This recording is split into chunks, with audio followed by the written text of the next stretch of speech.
Basically, my story is a story of a cultural semiotic approach to Russian memory politics.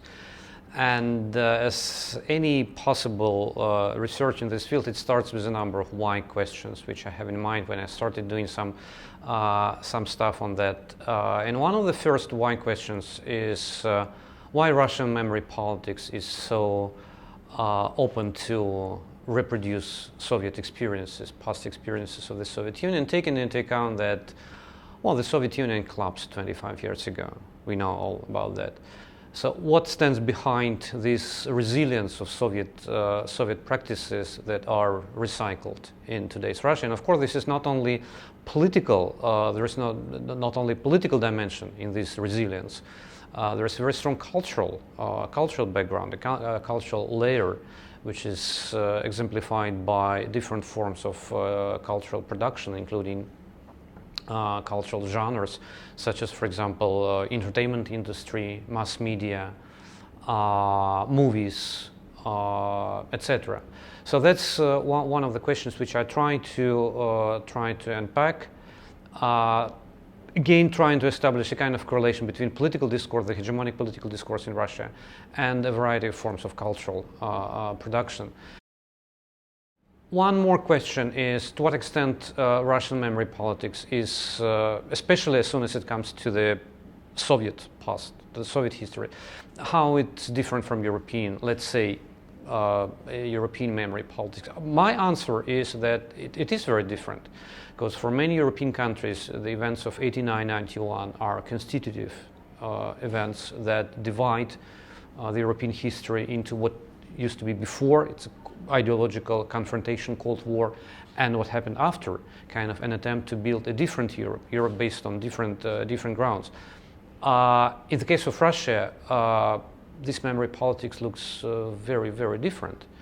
I think it can be explained in terms of a kind of symbolic erasure of the events of 1991 as an extremely traumatic for Russian society.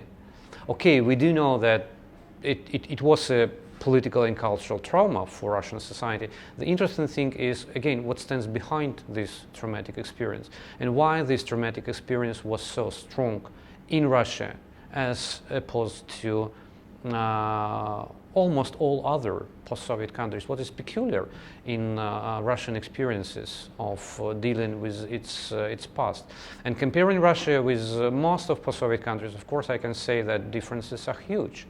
Most of these post-Soviet countries, they perceived the dissolution of the Soviet Union as historical chance to rebuild their nation states based on narratives of nation identity, nationhood.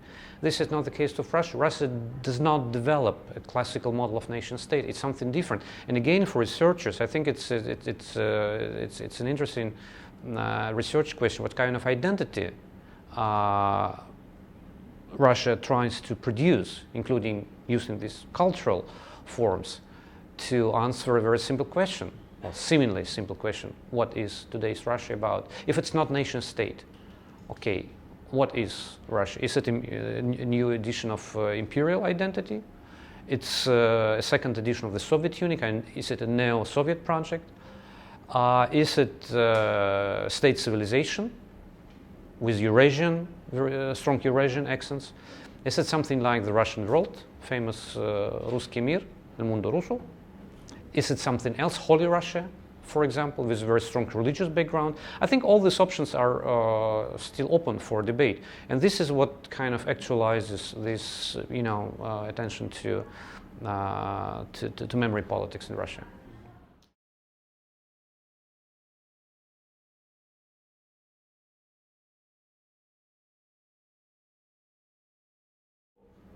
Of course. Well, first of all, I don't think that we should overgeneralize, because Soviet space, post-Soviet space, is becoming increasingly diverse, and you might have there democratic regimes and classical autocracies in Central Asian countries, for example. You can find countries like Georgia, for example, that might share a lot with Russian memory politics, especially, for example, as soon as it comes to the kind of rehabilitation of Stalin in a certain segments of, let's say, Russian and Georgian population. Well, the reasons are completely different, because in Georgia, this kind of rehabilitation of the figure of Stalin is a part of national narrative. So they try to inscribe it into their discourse of their national identity. In the meantime, in Russia, it's kind of more imperial, neo-Soviet kind of type of discourse in which Stalin plays its role. But in other cases, like, for example, Baltic states, of course, we do have a very deep disagreements based on completely divergent models of, let's say, strategic development on the Russian side and on the side of, let's say, 3 Baltic states. In this case, yes, we do have a memory war, or memory wars in plural, because all basic nodal points of the Baltic discourses about their national identity are either challenged or contested by Russia, starting with contesting the very idea of occupation, and then up to many other issues that stem from this interpretation of the Soviet past. So we do have a very, I would say, politically charged and politically very well accentuated, very well pronounced memory wars between neighbors. The interesting thing here again is that the political level of analysis is just one of these that are in principle possible and open for research. Because there is, I think, even more interesting cultural layer or cultural dimension of this memory wars, and it's very performative.